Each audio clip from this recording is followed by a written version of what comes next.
Hello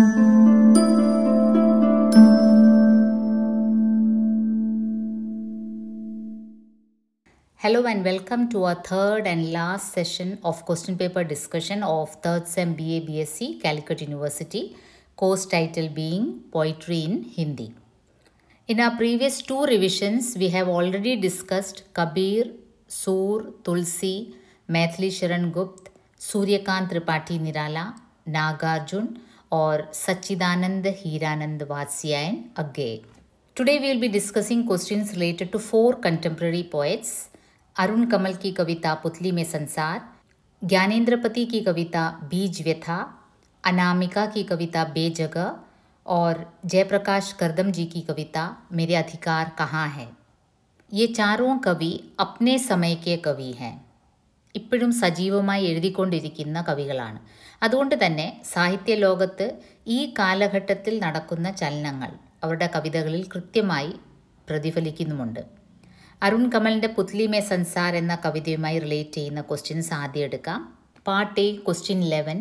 Putli Mein Sansar കവിത may Samaj की किस समस्या की ओर इशारा है. അർജുൻ എന്ന മഹാഭാരതത്തിലെ കഥാപാത്രത്തെ ആസ്പദമാക്കി എഴുതിയ ഒരു കവിതയാണ്. അർജുൻ വളരെ ഫോക്കസ്ഡ് ആയിരുന്നു. ഗുരു ദ്രോണാചാര്യൻ എന്തൊക്കെ കാണുന്നു എന്ന് ചോദിച്ചപ്പോൾ മത്സ്യത്തിൻ്റെ കണ്ണ് മാത്രമേ അർജുൻ കണ്ടുള്ളൂ. പക്ഷേ പോസ്റ്റ് മോഡേണിസത്തിൽ എല്ലാ സൈഡ് ലൈൻ ചെയ്യപ്പെട്ട ജനവിഭാഗങ്ങൾക്കും ഇമ്പോർട്ടൻസ് ഉണ്ട്. അത് ഹൈലൈറ്റ് ചെയ്യുന്ന ഒരു കവിതയാണ് ഈ പുത്ലി മേ സൻസാർ. ലൈക്ക് നമ്മൾ പറയുകയാണെങ്കിൽ ട്രാൻസ്ജെൻഡേഴ്സ്, ദലിറ്റ്സ്, ആദിവാസി, സ്ത്രീകൾ, lesbians, guys, even nature, ecology, ഇതെല്ലാം സൈഡ് ലൈൻ ചെയ്യപ്പെട്ട ഒരു കാലഘട്ടമായിരുന്നു മോഡേണൈസേഷൻ്റെ യുഗത്തിൽ. നമ്മൾ ഡെവലപ്മെൻറ്റ് മാത്രം മുന്നിൽ കണ്ടുകൊണ്ട് മനുഷ്യൻ ഒരു ഓട്ടമായിരുന്നു. അപ്പോൾ ഈ സൈഡ് ലൈൻ ചെയ്യപ്പെട്ട വിഭാഗങ്ങളെല്ലാം ഈ പോസ്റ്റ് മോഡേൺ ലിറ്റററി തിയറിയിൽ അവർക്ക് നല്ല ഇമ്പോർട്ടൻസ് കിട്ടി. അത് ലിറ്ററേച്ചറിലും പ്രതിഫലിക്കുന്നുണ്ട്. അതാണ് ഈ കവിതയിലൂടെ കവി ഉന്നയിക്കുന്ന ഒരു സമാജിൻ്റെ മെയിൻ സമസ്യ. എന്താണ്? कविता में समाज की इसी समस्या की ओर इशारा किया गया है कि जैसे आज के अर्जुन को केवल पुतली नहीं, पूरी आँख, मछली, खंबा, आकाश, सब धनुद्धर, भीड़ की ध्वनियाँ सब सुनाई दे रही हैं. वैसे ही समाज के सभी पीड़ित, पिछड़े, शोषित वर्ग के स्वर कवि को भी सुनाई दे रहे हैं. समाज की यही समस्या है.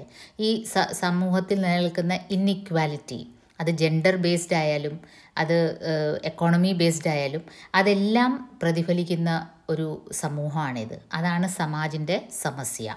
ആ സമസ്യയിലേക്കാണ് ഈ കവിത വിരൽ ചൂണ്ടുന്നത്. ഒരു 1960s 70s തൊട്ടാണ് വാസ്തവത്തിൽ ലിറ്ററേച്ചറിൽ ഫീമെയിൽ റൈറ്റിങ്സ്, ദളിത് റൈറ്റിങ്സ്, ആദിവാസി റൈറ്റിങ്സ് ഇതെല്ലാം സജീവമായി തുടങ്ങിയത്. അപ്പോഴാണ് ആ ജനവിഭാഗത്തിൻ്റെ റിയാലിറ്റി പുറം ലോകം അറിഞ്ഞു തുടങ്ങിയത്. LGBTQ ഇഷ്യൂസ്, ആദിവാസി ഇഷ്യൂസ്, പാരിസ്ഥിതിക പ്രശ്നങ്ങൾ ഇവയെല്ലാം പണ്ടും ഉണ്ടായിരുന്നു. പക്ഷേ ലിറ്ററേച്ചറിൽ ഇവയുടെ സാന്നിധ്യം അറിയിച്ചപ്പോഴാണ് പുറം ലോകം അറിഞ്ഞു തുടങ്ങിയത്. അതിൻ്റെ ഒരു പ്രതിഫലനമാണ് ഈ പുത്ലി മേ സൻസാർ എന്ന കവിതയിൽ ഉന്നയിക്കപ്പെടുന്ന പ്രമുഖ സമസ്യ. എന്നുവെച്ചാൽ അർജുന് ആ ഒരു കാര്യം മാത്രം കാണുന്ന അങ്ങനെയല്ല. ഈ സമൂഹം എല്ലാത്തിനെയും ഉൾക്കൊള്ളണം, എല്ലാവരുടെയും പ്രശ്നങ്ങൾ മനസ്സിലാവണം. അതിൽ പാവപ്പെട്ടവനുണ്ട്, ദളിതനുണ്ട്, സ്ത്രീയുണ്ട്, സ്ത്രീ പുരുഷൻ എന്ന രണ്ട് ജെൻഡർ മാത്രമല്ല, അങ്ങനെ ആ കാറ്റഗറി കൂടി വരികയാണ്. LGBTQA അങ്ങനെ പല കാറ്റഗറി ഉണ്ട്. എല്ലാവർക്കും അവരുടേതായ പ്രശ്നങ്ങളുണ്ട്. എല്ലാവരെയും ഉൾക്കൊള്ളുന്ന ഒരു സമൂഹം, അതാണ് ഈ സമാജിൻ്റെ സമസ്യ. Then part B 22nd question. Putli Mein Sansar കവിത की സമകാലീനത. സമകാലീനത കണ്ടംപററി എന്ന് വെച്ചാൽ ജോ ഏക് ഹി സമയമേ ഹുവേ ഹെ, സമസാമയിക്, ഒരേ കാലഘട്ടത്തിലുള്ള. നമ്മളിപ്പോൾ പറയാറില്ലേ ഗാന്ധിജി ഓർ നെഹ്റു സമകാലീൻ ഥേ എന്ന് പറഞ്ഞാൽ ഗാന്ധിജിയും നെഹ്റുവും ഒരേ കാലഘട്ടത്തിലുള്ളവരായിരുന്നു. അപ്പോൾ ഈ സമകാലീനത എന്ന വേർഡ് നിങ്ങൾ ആ ടേം ലിറ്ററേച്ചറിൽ ചോദിക്കപ്പെടുമ്പോൾ അത് എന്താണെന്ന് വെച്ചാൽ കിസി കവിത की समकालीनता को जांचने परखने का एक निकष यह हो सकता है कि इस बात की पड़ताल की जाए कि कवि और उसकी कविता अपने पाठकों को यह बोध कराने में समर्थ है या नहीं कि वे कैसे माहौल में जी रहे हैं. ഒരു കവിയും അദ്ദേഹത്തിൻ്റെ കവിതയും സമകാലീനായിരുന്നു എന്ന് പറയുമ്പോൾ ഉദ്ദേശിക്കുന്നത് എന്താണ്? അദ്ദേഹത്തിൻ്റെ കവിത നമ്മെ അദ്ദേഹം ജീവിച്ച ആ കാലഘട്ടത്തിലെ സിറ്റുവേഷൻസിനെ വരച്ചു കാട്ടാൻ എത്രമാത്രം സക്സസ്ഫുള്ളായി. അപ്പോൾ ഇവിടെ നമ്മൾ പുത്ലി മേ സൻസാർ എന്ന കവിത സമകാലീനാണോ എന്നാണ് ചോദിക്കുന്നത്. നോക്കൂ, കവിത നോക്കാം. ഇത്നി ഭീഡ് ഇത്നി ധ്വനിയ. ഇന്നത്തെ അർജുന് ഫോക്കസ് ചെയ്യാൻ പറ്റുന്നില്ല. കാരണം എന്താണ്? ഇത്നി ഭീഡ്, ഇത്രയും ക്രൗഡ്. കാരണം അദ്ദേഹത്തിൻ്റെ നോട്ടം എല്ലായിടത്തേക്കും പോകുന്നു. ഇത്നി ധ്വനിയ, പല വോയിസസ്, ഡിഫറെൻറ്റ് വോയിസസ് കൊണ്ട് മീൻ ചെയ്യുന്നത് എന്താണ്? പോസ്റ്റ് മോഡേൺ ലിറ്റററി തിയറിയിൽ ഉള്ള ഒരു കോൺസെപ്റ്റാണ് പ്ലൂറാലിറ്റി. നമ്മൾ മോഡേണൈസേഷൻ്റെ യുഗത്തിൽ എല്ലാം ഒരു കുടക്കീഴിൽ വന്നിട്ടൊരു ഗ്ലോബൽ വില്ലേജ് ആകണം എന്നുള്ളൊരു കോൺസെപ്റ്റായിരുന്നു. എല്ലാവരും ഒരു ലാംഗ്വേജ്, ഒരു എന്ന് വെച്ചാൽ അപ്പം എന്താ സംഭവിച്ചത്? നമ്മൾ കണ്ടത് അമേരിക്ക എന്ന ഒരു സൂപ്പർ പവറാണ്, അവരുടെ ലാംഗ്വേജ് അതാണ് നമ്മുടെ മുകളിൽ ഇമ്പോസ് ചെയ്തത്. ഈ ഗ്ലോബലൈസേഷനിൽ പറ്റിയത് അതാണ്. എല്ലാം ഒരു കുടക്കീഴിൽ ഒരു ഗ്ലോബൽ വില്ലേജ് എന്ന് പറഞ്ഞപ്പോൾ ആ വില്ലേജിൻ്റെ തലവൻ അവരാണ്. ഇപ്പം അങ്ങനല്ല, ഇപ്പോഴത്തെ ചിന്താഗതി മാറി. പോസ്റ്റ് മോഡേണിസത്തിൽ എല്ലാ പ്ലൂറാലിറ്റീസിനും ഇമ്പോർട്ടൻസ് കൊടുക്കുന്നുണ്ട്. അങ്ങനെ ഒരു സൂപ്പർ പവറായിട്ട് വേണ്ട. അത് എത്ര ചെറിയ ഒരു രാജ്യത്തെ ഒരു നേഷനായ, എത്ര ചെറിയൊരു നേഷനായാലും അവർക്കും ഇമ്പോർട്ടൻസ് ഉണ്ട്. അപ്പോൾ അതാണ് ഇവിടെ ഇത്നി ധ്വനിയ. Made by Dalits, lesbians, voices of all category people, female, nature, even comics, films, advertisements. പണ്ട് ഈ ഫിലിംസും കോമിക്സും ഒക്കെ ലോ ആർട്ടായിട്ടാണ് കണക്കാക്കപ്പെട്ടിരുന്നത്. ഒരു ഹൈ ആർട്ടായിട്ടല്ല, ലിറ്ററേച്ചറിൽ അതിനെ ഉൾപ്പെടുത്തില്ലായിരുന്നു. ഇപ്പം നോക്കിയ ലിറ്ററേച്ചർ സ്റ്റഡീസിൽ തന്നെ കൾച്ചർ സ്റ്റഡീസ് എന്ന പേരിലൊരു ഡിപ്പാർട്ട്മെൻറ്റ് തന്നെ ഉണ്ട് യൂണിവേഴ്സിറ്റീസിൽ. അതിൽ ഫിലിം സ്റ്റഡീസ് എന്ന് പറഞ്ഞ് സ്റ്റഡീസ് നടത്തുന്നുണ്ട്, കോമിക് സ്റ്റഡീസ്, സീരിയസ് സ്റ്റഡീസ് നടത്തുന്നുണ്ട്, റിസർച്ച് നടത്തുന്നുണ്ട്. ഇതൊക്കെ പണ്ട് സൈഡ് ലൈൻ ചെയ്യപ്പെട്ട ആർട്ട് ഫോംസ് ആയിരുന്നു. അതെല്ലാം ഇന്ന് ഇമ്പോർട്ടൻസ് നേടിക്കഴിഞ്ഞിരിക്കുന്നു. പിന്നീട് ആ കവിത നോക്കി. മുझे मछली की नदी की गंध लग रही है देव. ഗുരു, എനിക്ക് മത്സ്യം മാത്രമല്ല അതേത് പുഴയിൽ നിന്നാണ് വന്നത് അതിൻ്റെ ഗന്ധവും ഫീൽ ചെയ്യാം. എന്ന് വെച്ചാൽ നമുക്കൊരാളുടെ സിറ്റുവേഷൻ, അയാളുടെ പരിസ്ഥിതി, അയാളുടെ ഫാമിലി ബാക്ക്ഗ്രൗണ്ട്, അയാളുടെ സോഷ്യൽ സെറ്റപ്പ്, അയാൾ ഏത് സെറ്റപ്പിൽ നിന്നാണ് വന്നത് അതുപോലും മനസ്സിലാക്കാൻ പറ്റുന്നുണ്ട്. അപ്പോൾ അതാണ് ഇവിടെ സമകാലീനാണെന്ന്. ഈ കവിത സമകാലീനാണെന്ന് ചോദിച്ചാൽ വളരെ സമകാലീനാണ്. ആക്ച്വലി പോസ്റ്റ് കൊളോണിയൽ സ്റ്റഡീസ് വന്നതിന് ശേഷമാണ് ലിറ്ററേച്ചറിൽ ഇങ്ങനെ അടിച്ചമർത്തപ്പെട്ടവരുടെ വോയിസസ് കേൾക്കാൻ തുടങ്ങിയത് തന്നെ.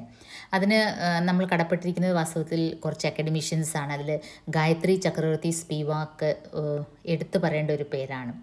അവരിങ്ങനെ ഒരു ചോദ്യം ചോദിക്കുകയുണ്ടായി അക്കാഡമിഷ്യൻസിൻ്റെ ഇടയിൽ. Can the subaltern speak? അത് വളരെ ഫേമസ് ഒരു ചോദ്യമാണ്. സബാൾട്ടൺ എന്നാൽ സമൂഹത്തിൽ സൈഡ് ലൈൻ ചെയ്യപ്പെട്ട, അടിച്ചമർത്തപ്പെട്ടവർ. അവർക്ക് വോയിസ് ഉണ്ടോ? അവർക്ക് സംസാരിക്കാൻ പോലും അവകാശമുണ്ടോ എന്ന് ഗായത്രി ചക്രവർത്തി സ്പിവാക്ക് ചോദിച്ചു. അത് അക്കാഡമിഷ്യൻസിൻ്റെ ലെവലിൽ വളരെയധികം ചലനങ്ങളുണ്ടാക്കി. എഡ്വേർഡ് സെയ്ദ്, ഇവരുടെ എല്ലാം ഒരു പ്രതിഫലനമാണ് സാഹിത്യത്തിൽ ഇങ്ങനെ ഡിഫറെൻറ്റ് വോയിസസ് കേൾക്കാനിട വന്നത്. ആക്ച്വലി ഒന്നാലോചിച്ച് നോക്കിയാൽ ഇവിടെ തന്നെ ഉണ്ടായിരുന്നല്ലോ ഇവരെല്ലാവരും. സ്ത്രീകളായാലും ദളിതായാലും ട്രാൻസ്ജെൻഡേഴ്സ് ആയാലും കാലാകാലങ്ങളിൽ ഇവരിവിടെ തന്നെ ഉണ്ടായിരുന്നു. പക്ഷേ മുഖ്യധാരയിലില്ലായിരുന്നു. അവരുടെ പ്രസൻസ് ആബ്സെൻ്റ് ആയിരുന്നു. ഈ കവിത പുത്ലി മേ സൻസാർ എന്തുകൊണ്ടും ആ തലത്തിൽ സമകാലീൻ കവിതയാണ്. ക്യോंकि उसमें हमारे समसामयिक समाज की बातें हो रही है. अपने पाठकों को कविता यह बोध कराने में समर्थ है कि वे कैसे माहौल में जी रहे हैं. ഓക്കെ, പാർട്ട് സിയിൽ പുത്ലി മേ സൻസാറായിട്ട് റിലേറ്റഡ് ആയിട്ടുള്ള ഒരു ക്വസ്റ്റ്യൻസും ഇല്ല. Next poem we will be discussing Gyanendrapati ji की കവിത Beej Vyatha. This poem is related to പാരിസ്ഥിതിക് വിമർശ് അല്ലെങ്കിൽ eco criticism. Part A question 8, Beej की വ്യഥ क्या है? വിത്തിൻ്റെ ദുഃഖം എന്തായിരുന്നു? അതാണ് ചോദ്യം. വിത്തിൻ്റെ ഏറ്റവും വലിയ അഭിലാഷം സാധിക്കാതെ പോകുന്നതാണ് അതിൻ്റെ ഏറ്റവും വലിയ ദുഃഖം. എന്തുവാണ് സാധിക്കാതെ പോകുന്നത്? ഈ മണ്ണിൽ മുളയ്ക്കാനുള്ള അതിൻ്റെ ആഗ്രഹം സാധിക്കാതെ പോകുന്നു, നമ്മുടെ നാടൻ വിത്തുകളുടെ. അതാണ് ബീജ് കി വ്യഥ. മണ്ണിൽ ഇങ്ങനെ മുളച്ചു വരുന്നത് വിത്തിൻ്റെ അവകാശമാണ്. പക്ഷേ നമ്മൾ ഹൈബ്രിഡ് സീഡ്സിൻ്റെ പുറകെ പോകുന്നു. നമ്മുടെ തനി നാടൻ വിത്തുകൾ സീഡ് ബാങ്കുകളിൽ സൂക്ഷിച്ചു വെക്കുന്നു, ഒരു മ്യൂസിയത്തിൽ ഇരിക്കുന്നത് പോലെ. അതല്ല ആക്ച്വലി വിത്ത് ആഗ്രഹിക്കുന്നത്. അതാണ് കവി ജ്ഞാനേന്ദ്രപതി വിത്തിൻ്റെ ഭാഗത്ത് നിന്നുകൊണ്ട് മനുഷ്യരെ പറഞ്ഞ് മനസ്സിലാക്കാൻ ശ്രമിക്കുന്നത്. അതുകൊണ്ടാണ് അതൊരു പാരിസ്ഥിതിക് വിമർശ് റിലേറ്റഡ് ആയിട്ടുള്ള ഒരു ഇത്.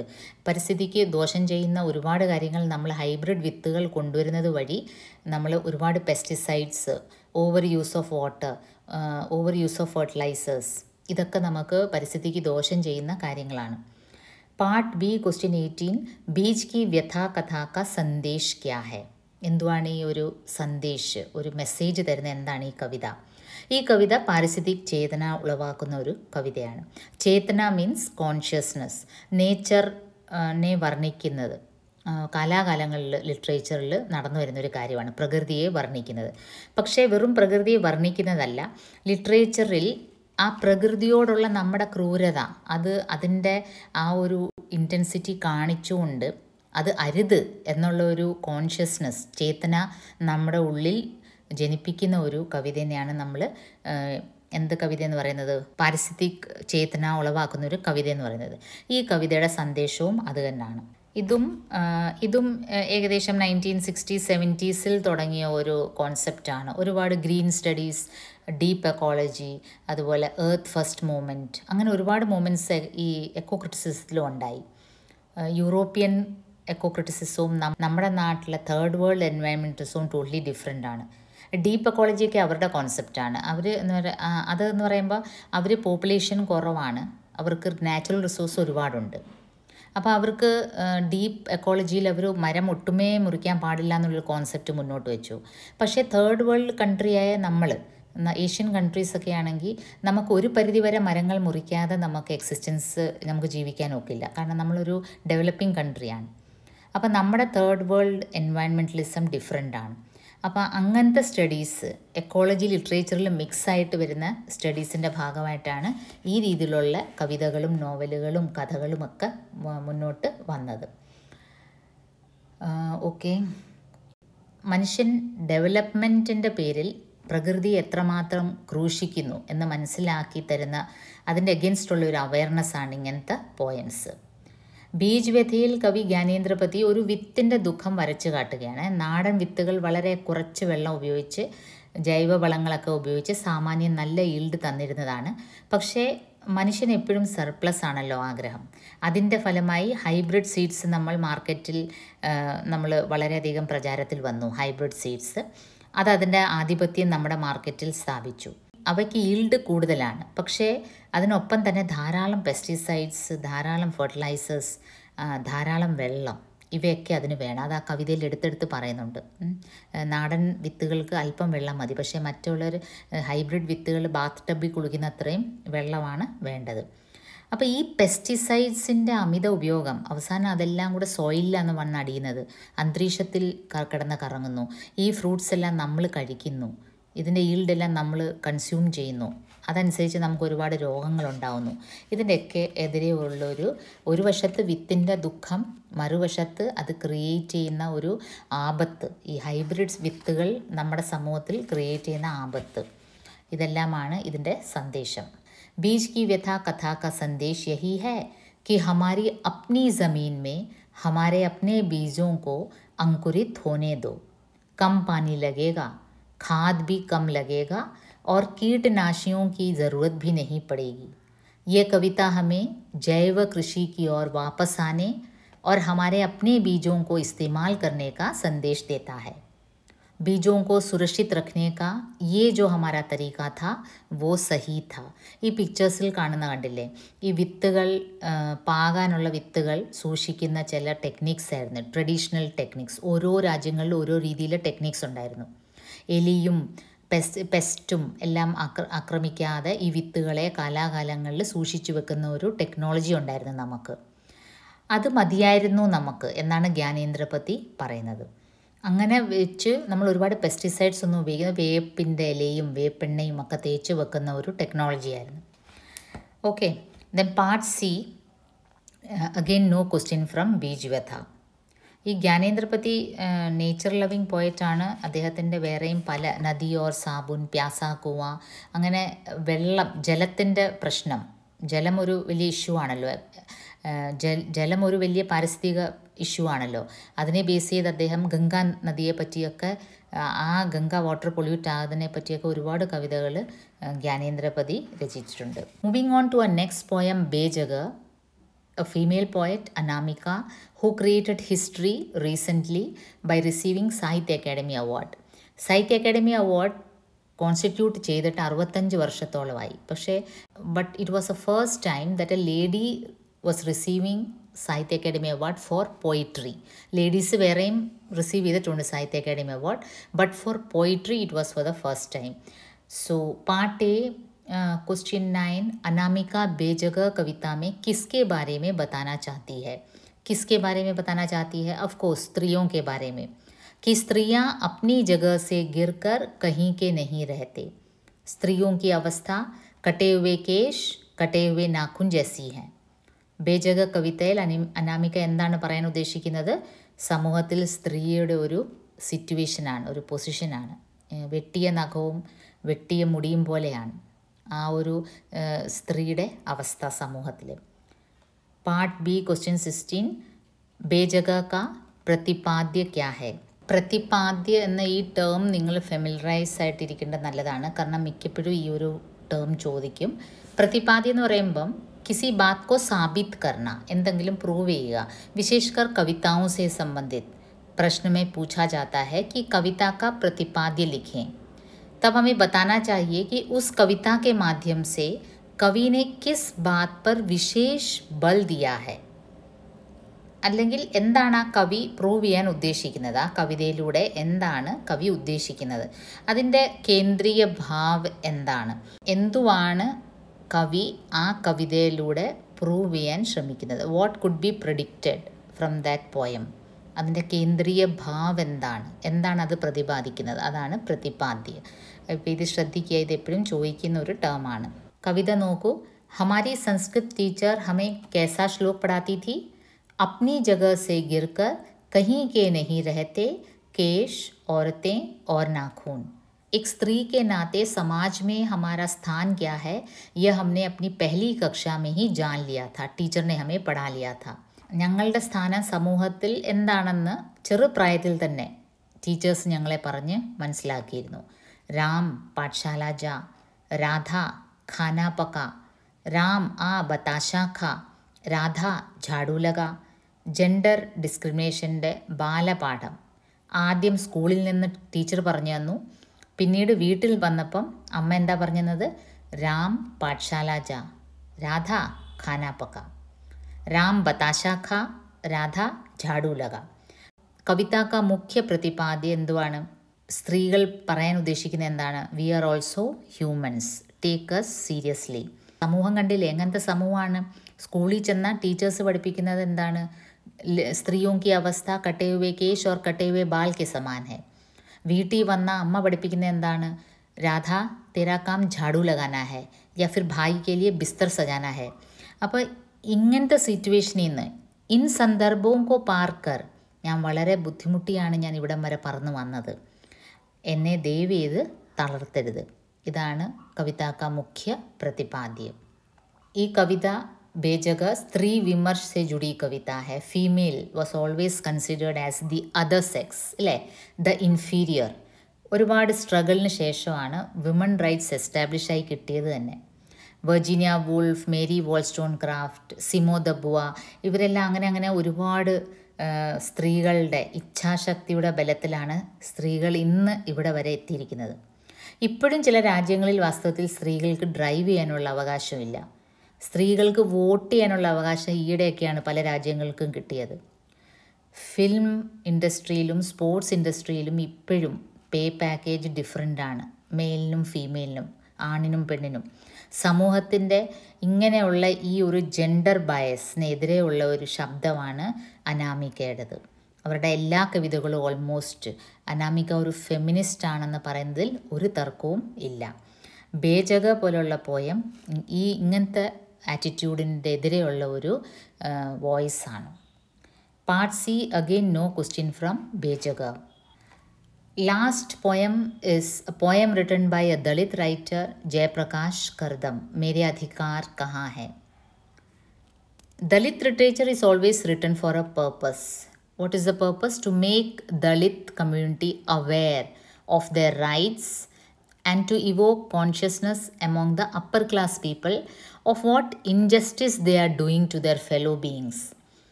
Jayaprakash Kardam is doing a lot for their community as well as for humanity as a whole. So, part 8, question 10, मेरे अधिकार कहाँ है कविता में कवि का व्यंग्य क्या है? ഈ കവിത ഫുള്ളായിട്ട് തന്നെ വ്യംഗ്യമാണ്. എവിടെയാണ് ഇതിൻ്റെ സെറ്റയർ കളിയാക്കുന്നത്? വ്യംഗ്യൻ്റെ അർത്ഥം എന്താണ്? ഹാസ്യ വ്യംഗ്യം എന്നൊക്കെ നമ്മൾ കേട്ടിട്ടില്ലേ? ഹാസ്യം എന്ന് പറയുമ്പോൾ നമുക്ക് വെറുതെ ചിരി വരിക. ഇപ്പം നമ്മുടെ കൂടെ നടന്ന ഒരു വ്യക്തി തട്ടിയൊന്ന് വീഴാൻ പോകുമ്പോൾ നമുക്ക് ചിരി വരും. അങ്ങനെയല്ല വ്യംഗ്യം. വ്യംഗ്യം എന്ന് പറയുമ്പം ചിരിപ്പിച്ചുകൊണ്ട് എന്തെങ്കിലും സമൂഹത്തിലെ ഒരു കൊള്ളരുതായ്മയെ കുത്തി നോവിക്കുന്നത്, എന്നിട്ട് നമ്മളെ അവെയറാക്കുന്നത്, അതിനെയാണ് വ്യംഗ്യം എന്ന് പറയുന്നത്, സെറ്റയർ എന്ന് പറയും. This poem is full of satire. Dalit literature is always വിദ്രോഹാത്മക്, ഒരു അവരുടെ ഒരു ഫയറാണ് അവരുടെ ഉള്ളിൽ. കാരണം കാലാകാലങ്ങളിൽ അവർ ഇൻസൾട്ട് ചെയ്യപ്പെട്ട ഒരു ജനസമൂഹമാണ്. അപ്പോൾ ആ ലിറ്ററേച്ചർ 1960s പബ്ലിഷ് ചെയ്യാൻ കൊടുത്തപ്പം പല പബ്ലിഷേഴ്സ് എല്ലാം അപ്പർ കാസ്റ്റ് പീപ്പിളാണ്. അവർ പബ്ലിഷ് പോലും ചെയ്യില്ലായിരുന്നു. കാരണം ഇങ്ങനത്തെ ഒക്കെ ഒരു ഇത് നമ്മുടെ കാസ്റ്റ് സിസ്റ്റത്തിൽ നടക്കുന്നു, അത് അവർക്ക് തന്നെ നാണക്കേടായിരുന്നു. പക്ഷേ പിന്നീട് ഒരുപാട് ദളിത് ആത്മകഥകൾ പുറത്തു വന്നപ്പോഴാണ് ലോകം അറിഞ്ഞത് ഇങ്ങനെയൊക്കെ ഡിസ്ക്രിമിനേഷൻ, മനുഷ്യരെ ഇങ്ങനെയൊക്കെ അൺടച്ചബിൾസ് ആയിട്ട് കാണുന്ന ഒരു സമൂഹം ഇന്നും നമ്മുടെ നാട്ടിൽ കുറവാണ്. പക്ഷേ ഇന്നും ഇന്ത്യയിലെ പല സ്ഥലങ്ങളിലും സജീവമായിട്ടുണ്ട്. നമ്മുടെ ഇവിടെ പൊതിഞ്ഞു വച്ചിരിക്കുന്നു എന്നേ ഉള്ളൂ. ഈ ജാതി മതവ്യത്യാസം എല്ലാം വളരെ തീവ്രമായിട്ടുണ്ട്. ഗവൺമെൻറ് ഓഫീസുകളിലുണ്ട്. ഈ ദളിത് ലിറ്ററേച്ചർ വായിച്ചാൽ നമുക്കറിയാം. നമ്മൾ ഫീമെയിൽ റൈറ്റിങ്സ് വായിക്കുമ്പോഴാണ് ആ ഫീമെയിലിൻ്റെ ആ ഒരു അനുഭൂതി സത്യം എന്താണെന്ന് അറിയുന്നത്. ഇസ്ലാമിക് ഇസ്ലാമിക് ഫെമിനിസ്റ്റ് റൈറ്റിംഗ് വായിച്ചാൽ നമ്മൾ ഞെട്ടിപ്പോവും. അത്രയധികം തീവ്ര ദുഃഖമാണ് അവരനുഭവിക്കുന്നത്. ഇവിടെ ദളിത് ലിറ്ററേച്ചർ വായിച്ചാലും അതുപോലെയാണ്. വായിക്കുക, തീർച്ചയായിട്ടും ഒരു ദളിത് ആത്മകഥയെങ്കിലും നിങ്ങൾ വായിച്ചിരിക്കുക. വായിക്കുകയാണെങ്കിൽ ശരൺ കുമാർ ലിംബാലയുടെ വായിക്കുക. വളരെ ടച്ചിങ് ആയിട്ടുള്ളതാണ്. ഇംഗ്ലീഷിലും എല്ലാ ലാംഗ്വേജിലും ഉണ്ട്. ഓക്കെ, അപ്പോൾ ഇവിടെ വരാം, കവിതയിലേക്ക് വരാം. തും कहते हम सब हिंदू हैं, हिंदू होने पर गर्व करो, हिंदुत्व राज्य की नगरी में किंतु मेरा घर द्वार कहाँ है. നിങ്ങൾ പറയുന്നില്ലേ ഹിന്ദു ആണ് നിങ്ങൾ, you should be proud of being a Hindu. Hindu ഹോനെ പർ ഗർവ് കറോ, ഗർവ് കർണ ടു ബി പ്രൗഡ്. लेकिन मैं पूछता हूँ, ഞാൻ ചോദിക്കുകയാണ്, as a Dalit I am asking, Hindutva രാജ്യ കി നഗരി മേ മേരാ ഘർ ദ്വാർ കഹാ ഹെ. നിങ്ങൾ ഞങ്ങളെ ഹിന്ദുവായിട്ട് കൺസിഡറേ ചെയ്യുന്നില്ലല്ലോ. അപ്പം ഞങ്ങൾ എന്തിനാണ് ഞങ്ങൾ ഹിന്ദു ആണെന്നും പറഞ്ഞ് ഞങ്ങൾ അഭിമാനിക്കേണ്ടത്?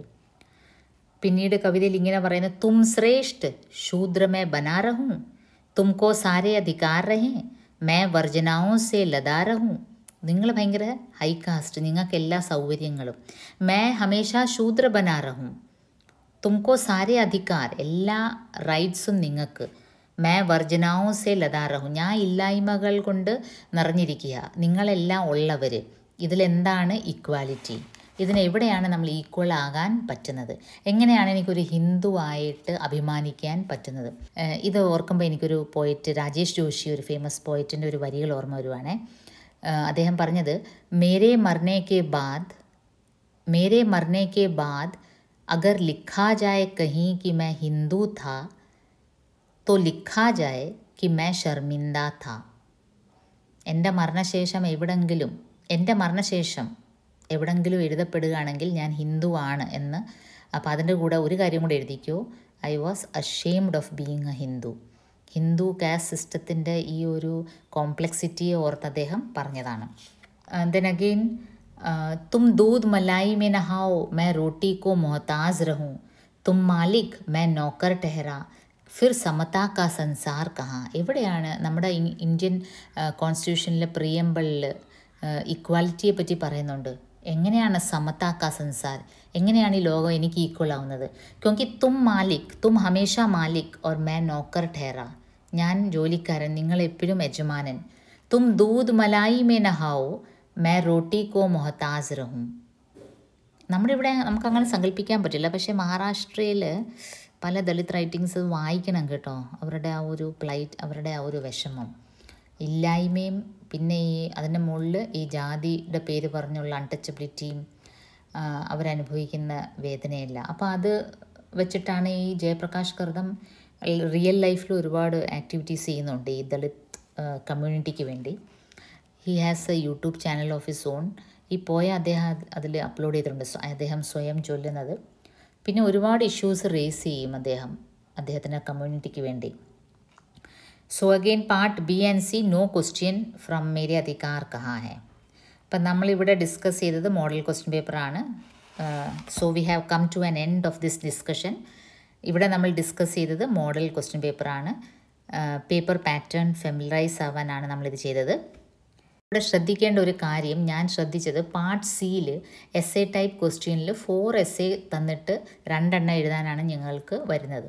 അതിൽ തന്നെ 2 എസ്സേ പദ്യവിഹാറിൽ നിന്നാണ് വരുന്നത്, 2 എണ്ണം കനുപ്രിയയിൽ നിന്നാണ്. മോഡൽ ക്വസ്റ്റ്യൻ പേപ്പർ അനുസരിച്ച് അങ്ങനെയാണ്.